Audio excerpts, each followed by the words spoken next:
Mucha gente ha visto, tanto en películas de Hollywood como en documentales de historia, escenas impactantes sobre los juegos de gladiadores llevados a cabo en el Coliseo romano. Han visto el rugido de las multitudes sedientas de sangre ante enormes actos de violencia y crueldad. Muchos se han inquietado con esas historias y han llegado a pensar que hoy estamos en tiempos mejores, que el pasado bárbaro ha quedado atrás y que somos mucho más civilizados. No obstante, hay algo sobre la historia de este emblemático lugar que muy poca gente conoce. Desde mucho antes de que se dirigiera la primera piedra y se iniciara la primera masacre oficial en la arena, este lugar ya estaba manchado de sangre. Acompáñanos en este recorrido detallado para descubrir la historia oculta de la construcción del Coliseo romano. Pero antes de meternos a fondo, no olvides suscribirte a nuestro canal y activar las notificaciones para mantenerte al día con nuestras actualizaciones. El incendio de Roma y el Coloso de Nerón.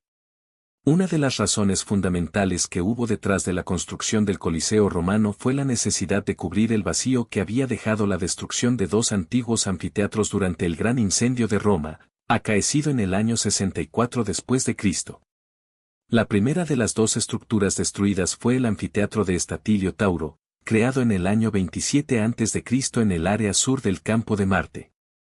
Dicho anfiteatro fue creado por Tito Estatilio Tauro, un influyente político y general romano que había prosperado durante los mandatos de los emperadores Augusto y Tiberio. Por otro lado, el segundo anfiteatro fue creado por el polémico emperador Nerón en el año 57 después de Cristo. Ambos anfiteatros estaban hechos mayoritariamente de madera y solían ser estructuras temporales o desmontables tras la finalización de los Juegos. Sin embargo, cuando estalló el incendio de Roma, sus estructuras fueron totalmente consumidas por las llamas. Esto llevó a que se iniciaran masivas labores de reconstrucción y renovación en áreas de la ciudad que habían estado desatendidas. Una de las nuevas obras más controvertidas fue una estatua colosal de Nerón, hecha de bronce, que él mismo mandó construir para decorar su Domus Aurea, un nuevo y extravagante palacio decorado con oro, marfil y piedras preciosas en el centro de Roma. Aunque la Domus Aurea quedó inconclusa debido a la muerte de Nerón en el año 68 después de Cristo, la estatua colosal sí fue terminada, siendo erigida cerca de donde años más tarde se construiría el anfiteatro Flavio.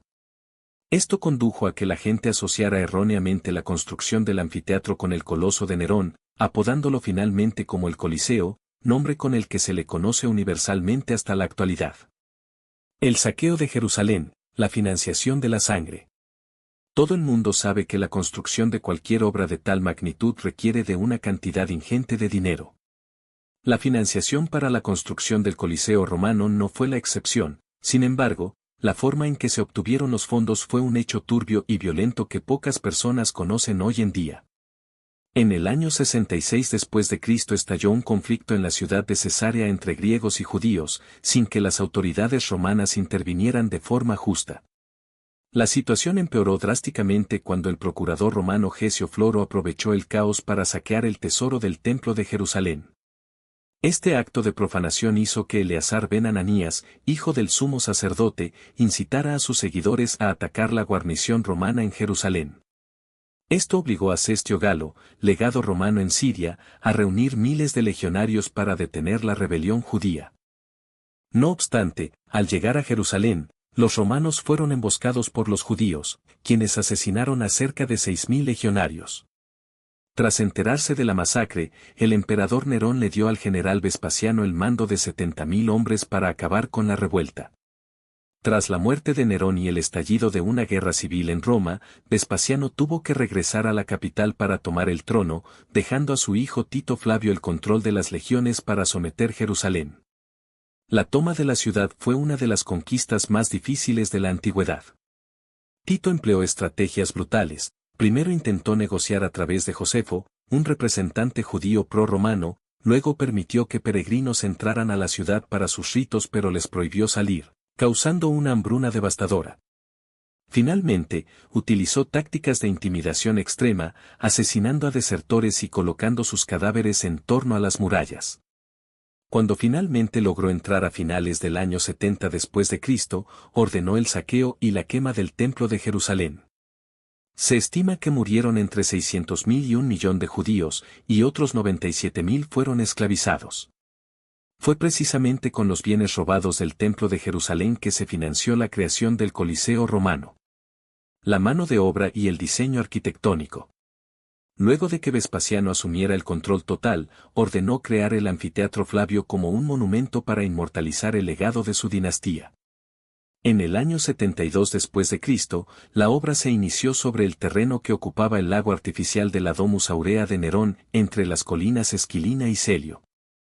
Para estabilizar el terreno, se valió de unos 12.000 esclavos judíos traídos por Tito, a quienes se les encargó la tarea inhumana de transportar bloques masivos de piedra desde una cantera situada a 32 kilómetros de distancia, en Tívoli. Mientras los esclavos hacían el trabajo pesado, el diseño y la decoración recayeron en manos de artesanos romanos libres. La construcción tomó solo 8 años y fue inaugurada por el emperador Tito en el año 80 después de Cristo. La estructura es colosal, 156 metros de ancho por 189 de largo, con una fachada de 48 metros de altura, equivalente a 12 pisos. El edificio cuenta con un complejo sistema de bóvedas de arista y cañón. Se utilizó mármol blanco para los asientos de las primeras filas, reservadas a la nobleza, y barras de hierro y bronce para mantener la estructura vertical. Las paredes interiores se hicieron de ladrillos de arcilla cocida y cemento mezclado con piedra volcánica para aportar elasticidad y resistencia. El significado de los juegos y el fin de la era. En su época, los juegos no eran solo crueldad, sino un elemento de comunión con las divinidades. Se creía que el éxito de un gladiador dependía de su relación con los dioses y su virilidad. Existía un componente de sacrificio religioso, las víctimas, humanas o animales, eran a menudo asesinadas recreando mitos clásicos. Se estima que, durante los 400 años que duró esta práctica, murieron cerca de 1.000 personas al año en la arena. La última competición oficial se llevó a cabo el 1 de enero del año 404 después de Cristo. Según la leyenda, un monje llamado Almaquio saltó a la arena para tratar de detener la carnicería entre gladiadores. Aunque sus súplicas eran razonables, la multitud lo asesinó. Este evento llevó al emperador Honorio a prohibir los juegos definitivamente, aunque la práctica persistió en la sombra hasta el año 438, y las cacerías de animales, venationes, continuaron hasta el 536 después de Cristo. Nuevos usos y restauración moderna. En la época medieval, el Coliseo se usó como cementerio y las bóvedas se alquilaron como viviendas y talleres. Tras un gran terremoto en 1349 que destruyó 2/3 partes del edificio, el lugar quedó en manos de órdenes religiosas. No fue sino hasta 1939, bajo el gobierno de Benito Mussolini, que se inició una campaña de restauración para reivindicar la gloria de la antigua Roma. En 1980, fue declarado Patrimonio de la Humanidad por la UNESCO.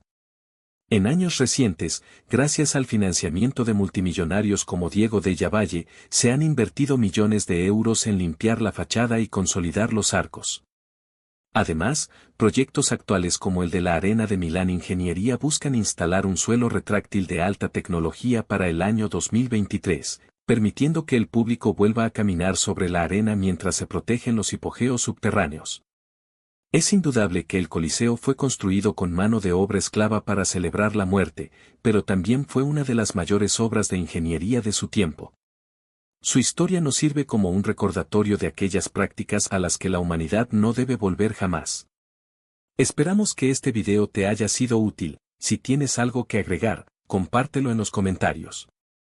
Dale me gusta.